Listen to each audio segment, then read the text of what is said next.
Bonjour à toutes et à tous. Aujourd'hui, on s'attaque au chapitre 10 de la physiologie humaine, un gros morceau, le muscle squelettique. Comme c'est un chapitre assez dense, on va le voir en deux parties.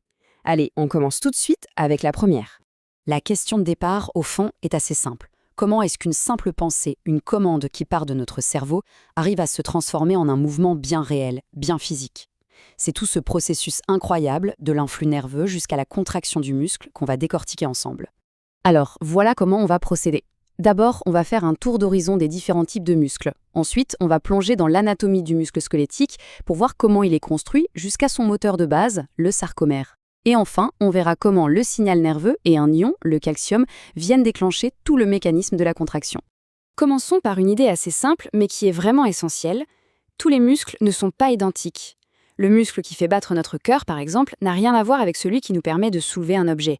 Ils sont vraiment spécialisés pour des fonctions très différentes. Mais, quelle que soit leur spécialité, toutes les cellules musculaires partagent une fonction absolument fondamentale. Ce sont de véritables convertisseurs d'énergie. Elles sont capables de prendre l'énergie chimique, celle qui vient de notre alimentation et qui est stockée sous forme d'ATP, et de la transformer en énergie mécanique. C'est cette conversion qui nous permet de bouger, de respirer ou même de faire circuler notre sang. Pour y voir plus clair, on les classe généralement selon trois grands critères. D'abord, leur fonction. Est-ce qu'ils servent à bouger le squelette ou à faire fonctionner nos organes internes? Ensuite, leur type de commande. Est-ce qu'on les contrôle consciemment ou est-ce qu'ils fonctionnent de manière automatique? Et enfin, leur apparence au microscope. Est-ce qu'ils ont un aspect strié ou lisse? Et on va voir que ces critères sont souvent... Bon, maintenant qu'on a posé ce cadre général, on va pouvoir zoomer sur notre sujet principal, le muscle squelettique. Et pour bien comprendre comment il arrive à produire de la force, il faut d'abord comprendre comment il est construit, de l'échelle de l'organe jusqu'à la plus petite de ses composantes. Ce qu'on observe tout de suite, c'est une conception quasi modulaire. Le muscle dans son ensemble, celui qui est attaché à l'os par un tendon, est en fait un assemblage de structures qui sont emboîtées les unes dans les autres. C'est un peu le principe des poupées russes.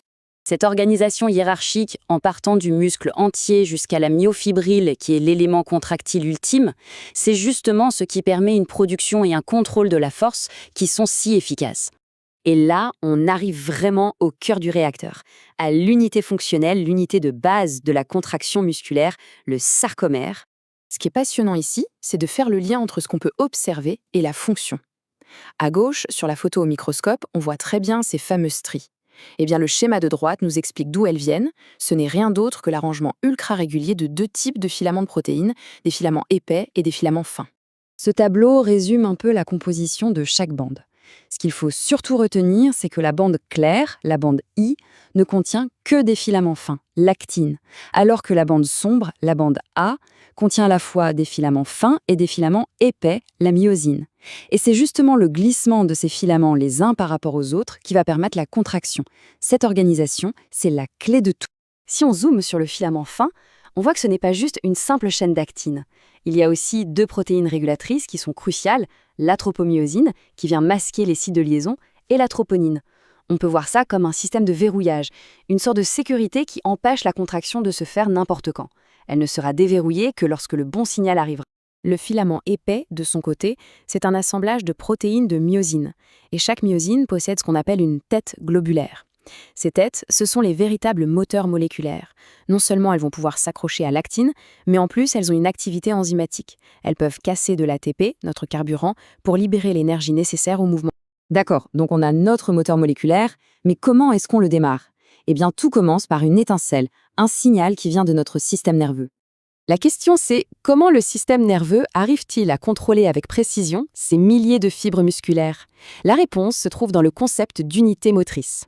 En fait, un seul neurone moteur ne va pas contrôler une seule fibre, mais tout un groupe de fibres. Et quand ce neurone envoie son signal, toutes les fibres de son unité se contractent en même temps, de façon parfaitement synchrone. C'est vraiment l'unité de base du contrôle moteur. Le point de contact entre le nerf et le muscle, c'est une synapse très particulière qu'on appelle la jonction neuromusculaire. C'est ici que le message passe du monde nerveux au monde musculaire. Le neurone libère un messager chimique, l'acétylcholine, qui vient se fixer sur le muscle et déclencher une nouvelle vague électrique, ce qu'on appelle le potentiel d'action, qui va ensuite se propager sur toute la fibre musculaire. Mais pour que ce signal électrique, qui est à la surface de la cellule, atteigne très vite le cœur de la fibre, il y a une structure super ingénieuse, la triade. C'est une sorte de réseau de tuyauterie interne qui permet au potentiel d'action de voyager en profondeur et d'aller déclencher la libération d'un ion absolument crucial, le calcium, qui est stocké dans des réserves qu'on appelle le réticulum sarcoplasmique. Ce graphique est fondamental pour bien comprendre la chronologie. Regardez bien. Le potentiel d'action, le signal électrique en rouge, c'est un événement ultra bref. Ça dure quelques millisecondes à peine. Ça provoque un pic de calcium, la courbe en pointillé, qui est lui aussi très court.